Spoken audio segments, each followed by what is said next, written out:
Okay, we're gonna speed run a few tidbits of information because this is my third time recording this video. The first time the audio didn't record, the second time it was 20 minutes long. Feels like it probably shouldn't be that long for like a extra credit grade, but if you want to see the full 20-minute video, feel free to reach out to me. This is my Brock email. This is my Instagram. Even if you don't want to see the 20-minute video, if you're like, wow, this girl seems really cool, we should be friends, hit me up anyways. I love friends. I need more of them. At Caitlin Staub on Instagram and most other social platforms, if you think that I'm like really cool. Anyways, okay, let's just get into it. So this is my my little review of The Glass Hotel, and you are my captive audience. Ooh, aren't you so excited? A really quick disclaimer before we really jump into it. Don't take this seriously, please. Please, this is not a reflection of my academic strengths and or weaknesses. This is just me. I had to read this book, and so did you, and I have opinions on it, and I want to share them with people that aren't just in my seminar. Sorry, staff. You have to hear me listen or talk about this book again. Okay, so also really quick before we begin, I would like to say that I'm actually coming around to this book. The people in my seminar know that I have hated it with a passion. I'm actually coming around to it after our lectures. It's kind of like a Taylor Swift album, where the first time you listen to it, you're like, ugh. And then the second time you're like, wait, okay. And if you can't tell, Taylor Swift, #1 Midnight supporter over here. I love Midnights. I hated the album when it came out. But anyways, we're not here to talk about Taylor Swift. We're here to talk about The Glass Hotel. And so to make this video not 20 minutes long, I'm going to focus on the one part of the novel that I really hated the most, and it's the fact that all the characters are freaking stupid idiots, okay? They're all dumb AF, and there's so many of them. There are 51 named characters. There's only like 300 pages in this book. I think it's like 301 to be exact. And there's 51 characters. Are you joking me? 51? Nobody needs that many. And they're all, literally every single one of them is stupid. Maybe not every single one of them. That's a bit of an exaggeration. Most of them, dumb AF.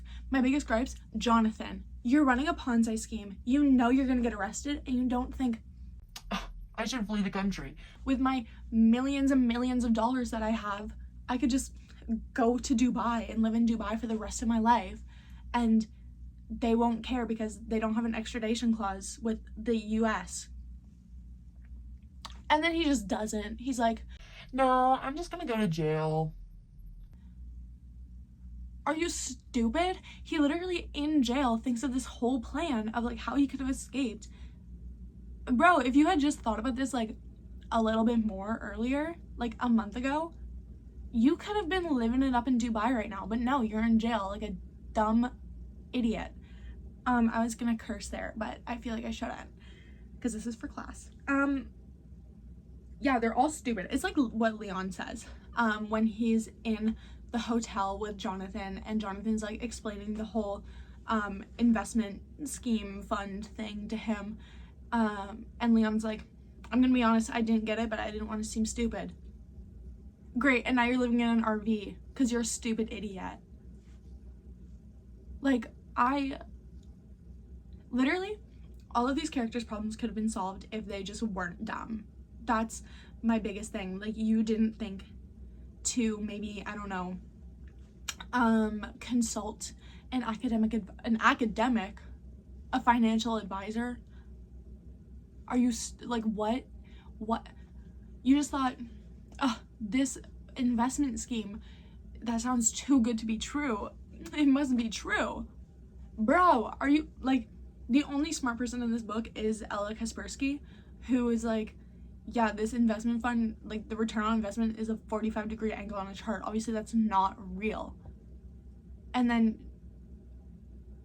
she, like, tries to take Jonathan down. Like, she's genuinely the only smart person in this book. I think Vincent maybe number 2, because she does have some moments where I'm like, okay girl, yes, like when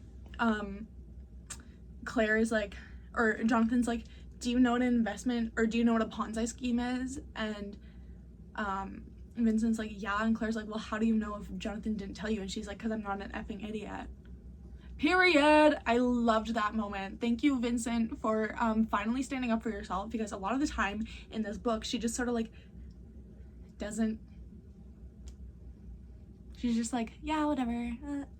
Maybe not, maybe I'm reading her wrong. I think I am. I think I'm just a little too heated at the moment. I do think that Vincent's probably number 2 smartest character. But okay, so back to the 51 characters thing. I literally have zero sympathy for any of them because of the fact that they're stupid idiots and they all die at the end pretty much. Well, not all of them, but a lot of them die. So I've taken the liberties of actually having a kill list of characters that you could have either killed off or just not have written, and it wouldn't have changed the story.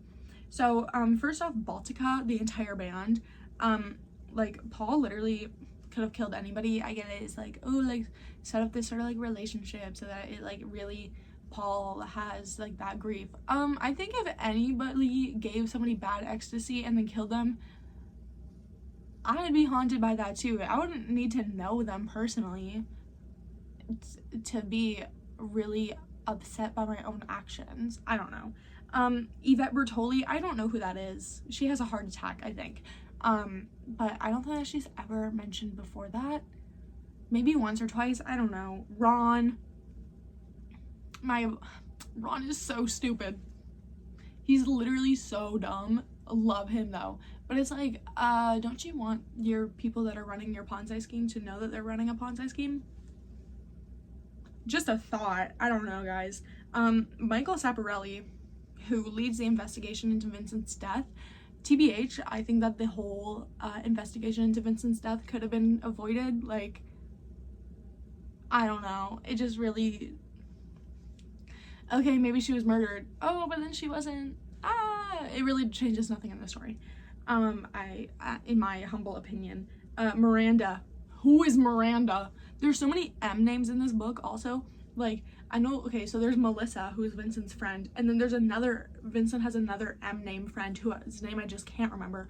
And then there's Miranda, who's a character from Station 11 that Mandel was like, yo, call back, which is fine, but also like, I don't care. Clarissa, who is that? Larry, who is that? Keisha. It's like what Drake said, is it Keisha? I don't know. Khalil, Ned, Eliva.